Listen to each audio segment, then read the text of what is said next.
Sister Wives Kody Brown's rewriting of history is cruel to former wives. Throughout the demise of his plural marriages, Sister Wives Kody Brown has seemingly rewritten history to spare his own ego, and at this point, he's simply being cruel to his former wives. Kody and his original 4 wives, Meri Brown, Christine Brown, Janelle Brown, and Robyn Brown, set out to prove that polygamy could work when done right.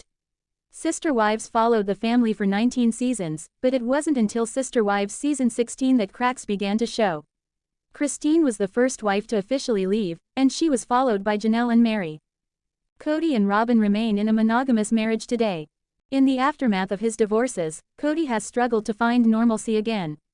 He took the breakups hard, and seemed to be blindsided by them, despite most viewers of Sister Wives knowing this was a long time coming. Instead of owning up to his mistakes, Kody has decided to rewrite history, and his biggest confession was that he never actually loved any of his wives aside from Robyn. It's clear Kody is using this as a way to hurt his former wives, which he continues to do. Kody recalls meeting Robyn. Kody romanticized his first meeting with Robyn. Kody used the Sister Wives season 19 one-on-one episodes to wax poetic about meeting and falling in love with Robyn while he had 3 other wives. In a clip shared to TikTok by TLC, Kody described how his relationship with Robyn was true love, but that there were so many haters, including his former wives, presumably, that wanted to ruin it for him. Kody can't see how his relationship with Robyn would be very painful to his former wives. Kody described seeing Robyn in church one day, while he was with his other wives. He said they locked eyes and that he could not break away from her gaze. Robyn said he looked at her and a bolt of lightning shot through her body. Kody literally teared up when they discuss it on the one-on-one. He told Suki, "You can't lose when God is your wingman. It's absolutely precious to me, the memory of it all." Kody makes a point to clarify that he had never felt this way when he met any of his other wives, although Christine said that it was similar to when they first met. In a way, by making his meeting with Robyn so grandiose and romantic, it diminishes his other wives. By saying how vulnerable and safe he felt with Robyn, he's implying he did not feel that way with his other wives. Kody continues to flip-flop on whether he loved former wives. Kody uses his love for them as a weapon. Kody's insistence that he didn't feel a strike of lightning when meeting Meri, Christine, and Janelle is a way for them to feel less than Robyn. They weren't as special as Robyn, is what he's trying to say. Another way to hurt them. Saying he never loved them. Kody can admit that he said those words in anger. In hindsight, he said it was a reaction to the pain he was feeling, and it wasn't true. But still, he repeated the sentiment throughout the season. In one breath, Kody would say he never loved any of his wives except Robyn, and then in the next, he takes it back.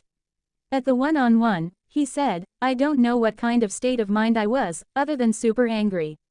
I loved all 3 of them. I loved them all." Kody keeps hyping up his relationship with Robyn. He's sending a message to his former wives. Another topic that comes up during the one-on-one is that Kody had a sexual experience in college, and he'd only revealed that to Meri and Robyn. He'd told Meri because they were young lovebirds, and he felt safe with her. With Robyn, he said her intuition told her to ask him about it, and he was honest with her. Kody keeps reiterating that he felt safe to share that with Robyn, thereby saying he didn't feel safe with Janelle or Christine. At this point, Kody is using how wonderful his marriage to Robyn, and how wonderful of a person she is, to put his former wives down.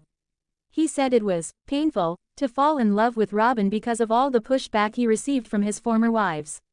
Kody doesn't seem to grasp that his former wives' reactions were normal, because it highlighted how broken their marriages were.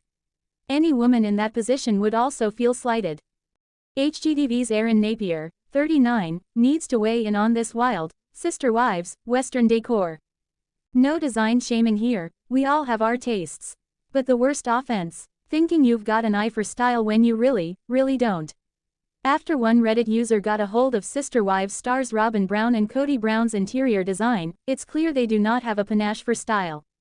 Imagine attempting to adorn your home with your favorite themes and colors, only to find it's simply a mishmash of unhinged, regurgitated Walmart items tossed here and there, used in the worst ways possible. The Browns might be in desperate need of a renovation rescue. With their flair for Western items, tacky patterns, and natural wood galore, there might only be one person on the planet who could salvage this home. Her name is Aaron Napier. How Aaron Napier can salvage the Sister Wives home. Before we explore how Erin could be a design superhero, we need to address the glaring flaws in Kody and Robyn's home. The keyword is cohesion. The findings from the Zillow listing showcased some bizarre choices, including a Flintstones-inspired sink in the bathroom, a gaudy tufted jewel-tone bed adorned with purple accoutrements, and a Western-themed living room featuring a Walmart rug and oversized recliners designed for comfort rather than vanity. It's clear that the Browns have a fantasy world they live in, but it just doesn't work for everyone. As one Reddit user posted, too many colors and textures mixed. Too many different wood tones that do not match that red. Furniture different colors and nothing flows or makes sense. The strangest art with cheap-looking frames. Now, I know what you're thinking, won't Erin play with colors and textures in that sense? Yes, but it comes with a purpose. Should she layer pattern on pattern, they tend to live in the same family. If we take the purple on purple accent colors in the primary bedroom, it's clear that Robyn has an affinity for this shade, but due to the fact it's all the same, it becomes overkill. What Erin would do is take those desired tones and introduce them through a variety of textiles and patterns. Robyn would get her palette wish while telling a color story. The living room is cumbersome. The couches are arranged in a manner that, combined with the TV cabinet and the door, the Western-themed rug creates the illusion of a corral.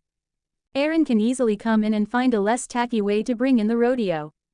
Perhaps an accent wall featuring cowboy wallpaper could be considered, but it would mean that everything else would need to be toned down. She can introduce comfortable chairs and couches in the leather tones that don't overwhelm the space. The one thing that the Browns have going for them is natural wood. Erin can easily swoop in and salvage the wood, featuring it as a character and not just a part of the home. There is hope, they just need to call in the expert. Of course, if Erin's grand millennial design style isn't for them, she shouldn't be offended. It's not for everyone. What her style introduces is the celebration of history. There's a whimsical element that arises when she plays in a client's home. For those who prefer something clean and sleek, venture over to Joanna Gaines' inspiration.